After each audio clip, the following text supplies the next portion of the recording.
Alright guys, today I'm doing a review on the Subi Superfood. I got this on sale. You guys know me, I like to try new things. As they call it, a super juice. It's basically like a greens powder. So I just wanted to try it out because I've never tried this version.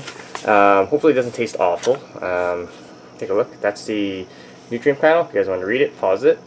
But here are the ingredients, okay?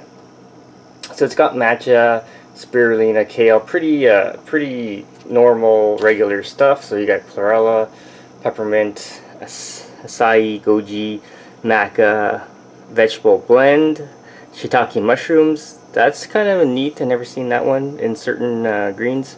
Organic blueberry, orange, cherry, and strawberry. So this one doesn't have like enzymes and things like that. So I'm not sure if it is going to have a weird taste. Doesn't even have stevia in it or anything. So let's try it out, guys.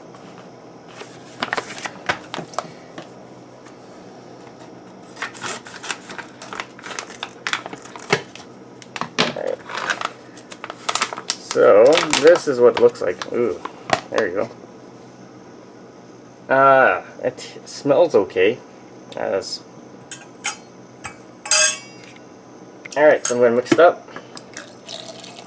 Do a quick taste test on this thing and tell you if you guys it's any good. I've tasted some greens before that don't taste really good, so curious about this one.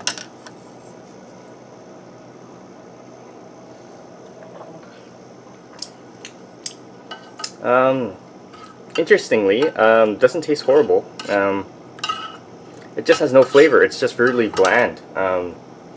Yeah, none whatsoever. There's no weird odor, no weird, like, too much wheatgrass taste to it. It's not bad, it's okay, it just tastes like water. And a little bit of, like, spirulina, chlorella type of taste. Other than that, it's okay. So definitely check it out, guys. If you have any questions, comments, post them below, subscribe to the channel.